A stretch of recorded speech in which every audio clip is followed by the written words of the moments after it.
स्वागत है astrology test एस्ट्रोथेरेपी YouTube channel पे। मैं आचार्य संजय। सबसे पहला विचार आज इस समय हमें ये करना है कि बहुत सारे जो युवा वर्ग हैं करियर के लिए चिंतित हैं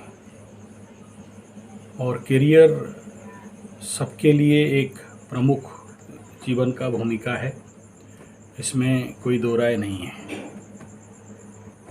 और इसका परिणाम आज हमारे युवा वर्गों को भयंकर रूप में कष्ट दे रहा है, पीड़ित कर रहा है और जिस कष्ट को व्यक्त करना साधारण व्यक्ति के विषय नहीं है।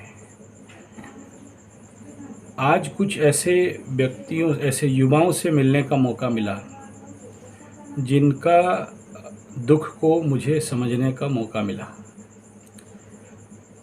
बाप माँ के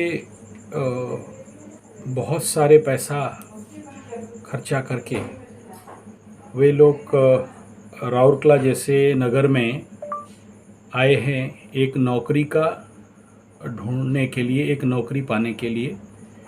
नौकरी हेतु एग्जामिनेशन एंट्रांस यूपीएससी आईपीएससी क्या क्या सब एग्जामिनेशन देते हैं और उसके लिए उनको बाप माँ से कोई साल का एक सिलेबस सब्जेक्ट के लिए 30,000 रुपया, फिर कोई 50,000 रुपया, ऐसा कुछ रुपया दे के उस प्रकार के ट्रेनिंग कोर्स में ज्वाइन करते हैं। ज्वाइन करना बड़ा बात नहीं है, यहाँ तक पूरा ठीक था, कोई विषय प्रॉब्लम है ऐसा मुझे नहीं लगता था। लेकिन समस्या तभी है जब उनको उस प्रकार के चैलेंज को फेस करना और उसके बाद उनको कोई रिज़ल्ट नहीं मिल पाना, यही सबसे बड़ा दुख का विषय हुआ। और उसके लिए कुछ बच्चे आत्महत्या प्रवणता में भी फंसे और उस प्रकार के साइकोसोमैटिक प्रॉब्लम में होने के कारण इस वीडियो को बनाने के लिए मैं बाध्य हो रहा हूँ। भाई मेरे, सबसे पहला ये समझना ज़रूरी है, क्या सब कोई नौकर चाकर गुलाम बनने के लिए जन्म हुआ है? सब कोई, भगवान सबको जन्म कर दिया है, आपको सरकारी नौकरी ही पाना है? आपको कोई रेलवे में, कोई बैंकिंग सेक्टर में, कोई और क्या क्या सब क्लरिकल सेक्टर में ही आपको नौकरी मिलेगा? ये ठेका लेके जन्म हुए हो क्या? नहीं ना। तो आप अपने समय का व्यर्थ बर्बाद क्यों कर रहे हो? ये तो कोई आवश्यक नहीं है कि आप अपने समय का व्यर्थ बर्बाद करो और सब कोई नौकरी के पीछे पागल हो जाओ और नौकरी नहीं मिला तो फिर रोना चालू करो और फिर कोई आत्महत्या तो कोई फिर और किसी प्रकार के बुरे कदम आप अपने जीवन को सर्वनाश करने के लिए उठाओ और माता पिता को भी कष्ट दो। और माता पिता जो आपको इतना छोटे से बड़ा बनाए और आपको इतना ऊंचा उठाए और इतना पैसा आपके पीछे खर्चा किए, क्या यही आपका माता पिता के लिए गिफ्ट है? ये पहला बेस है। अब दूसरा बिंदु पे बात करते हैं। सबसे पहला, अगर हम लोग एक बेसिक लेवल पे बात करते हैं, नौकरी सबको समान स्तर पे तो नहीं मिलेगा और जिसके जो भी आप कितना भी पढ़ो, मैं भाग्यवादी नहीं हूँ, मैं भाग्यवादी का बात नहीं कह रहा हूँ आपको, लेकिन जिसका जीवन में नौकरी का अच्छा योग है, सूर्य बली है और सूर्य का स्थिति सही है, मजबूत है, नवमांश में भी मजबूत है, T10 चार्ट में भी मजबूत है और भाग्य का घर भी मजबूत है, भाई आपको सहजता से नौकरी मिल जाएगा। साथ में निर्भर करता है कि दसवां अधिपति कहाँ बैठा है। 10th लॉर्ड अगर अच्छे घर में बैठा है, त्रिकोण में बैठा है, केंद्र में बैठा है, शुभ ग्रहों का दृष्टि है, दसम स्थान पे शुभ ग्रहों का दृष्टि है। ऐसे कई सारे चीज़ करियर डिफाइन में हम आप जो ज्योतिषी लोग देखते हैं, तब जाके निर्णय करते हैं कि हाँ, इसका कितना संभावना है कि सरकारी नौकरी लगेगा या नहीं लगेगा, या फिर ये कोई प्राइवेट नौकरी करेगा, या फिर ये विदेश में नौकरी करेगा। सबका तो समान नहीं है। दूसरा ये है कि नौकरी करने के लिए जन्म नहीं हुआ है, इसका बिजनेस हाउस बहुत स्ट्रांग है तो एक अच्छा व्यवसायी बनेगा। चलो, ये व्यवसाय भी नहीं करेगा, नौकरी भी नहीं करेगा, हो सकता है अच्छा राजनेता बनेगा तो राजनीतिक स्थिति इसका मजबूत होगा। लेकिन 5 उंगली क्या बराबर है? नहीं है ना। तो सबको ही कोशिश करेंगे कि हमको नौकर बनना है, नहीं बन पाओगे। दूसरा बिंदु, कुछ जातक का लेट नौकरी में होता है। बहुत प्रयास करेंगे, बहुत मेहनत करने के बाद ही जाके उनके जीवन में नौकरी होने का संभावना होता है। तो ये चाणक्य का डायलॉग है, क्या पता आपका भाग्य में नौकरी मेहनत करने के बाद लिखा है। मानता हूँ भाई, एकदम ठीक बात है, इसमें कोई दो राय नहीं। इसलिए आप लोग जरूर मेहनत करें, भयंकर मेहनत करें, दिन रात लग के मेहनत करें।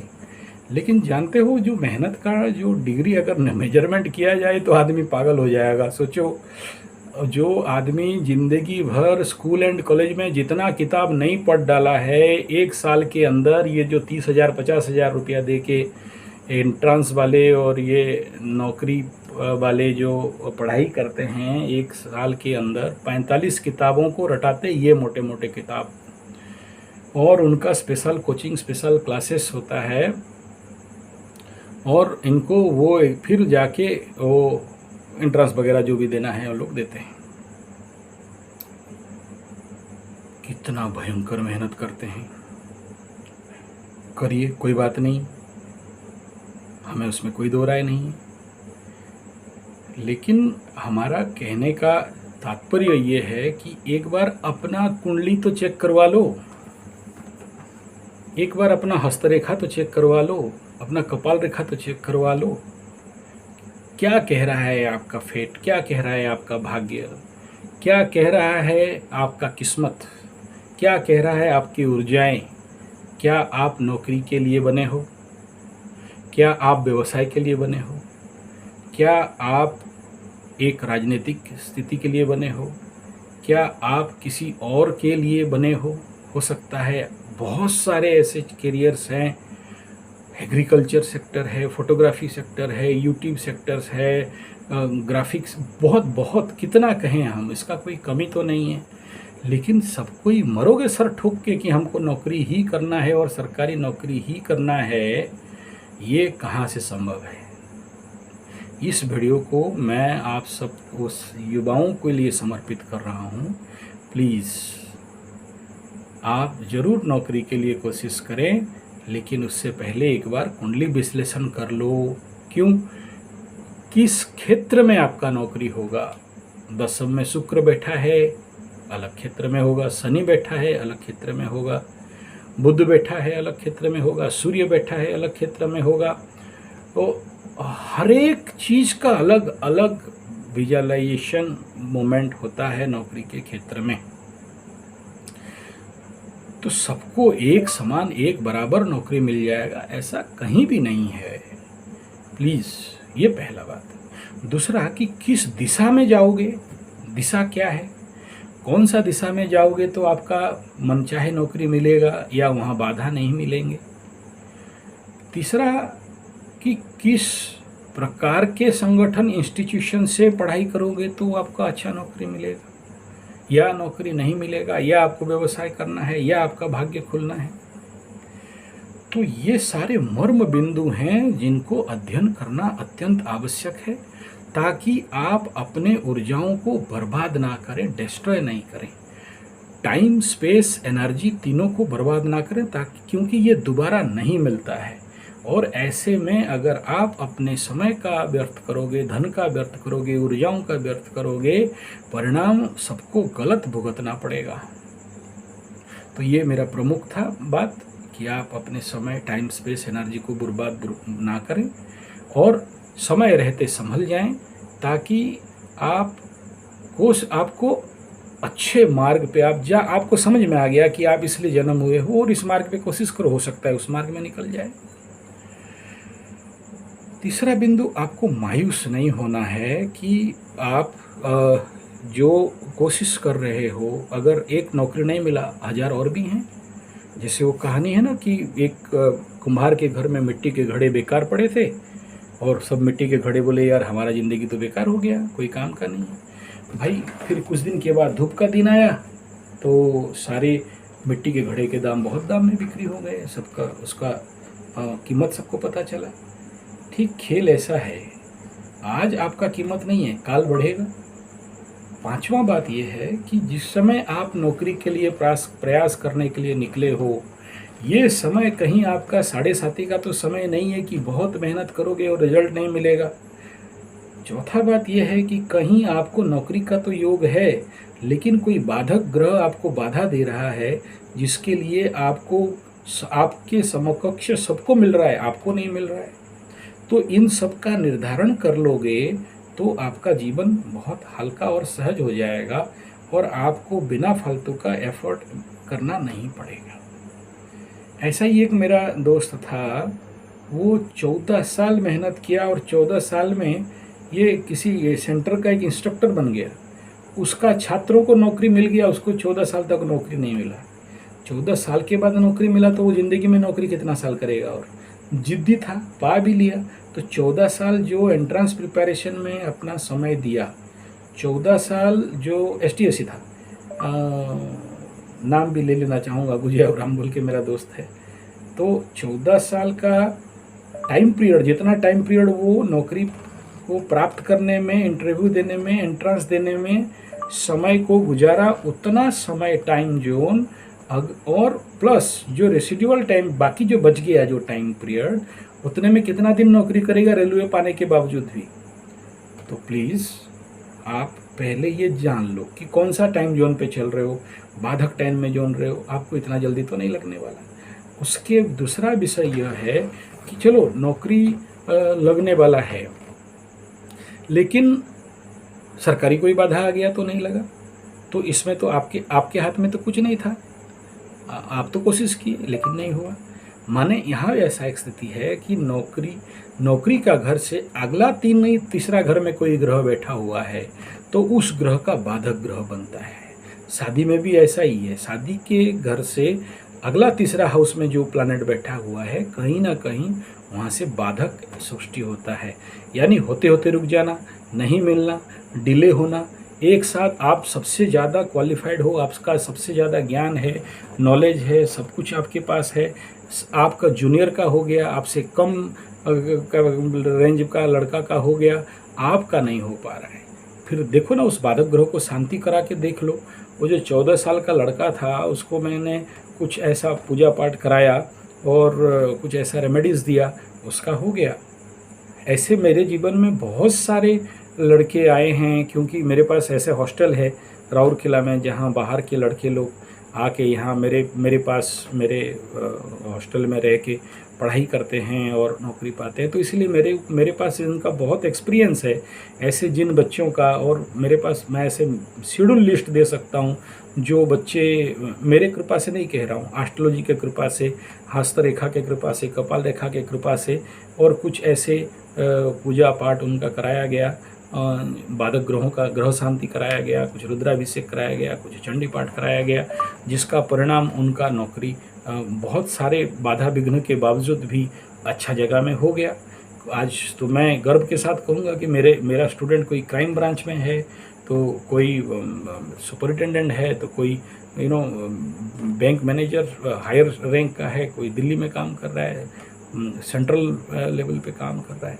तो मैं भी उनको भूल गया, लेकिन ऐसे कंडीशन कभी ऐसे मुलाकात हुआ, रोड के ऊपर खड़ा था और आके टोपी खोल के, बेल्ट खोल के मेरे को प्रणाम करता है, और मैं पूछता हूँ भाई तुम कौन हो? बोला गुरुजी 20 साल पहले आपके पास पढ़ाई करता था। तो आप समझ सकते हो कि ये एस्ट्रोलॉजी का कैपेसिटी क्या है।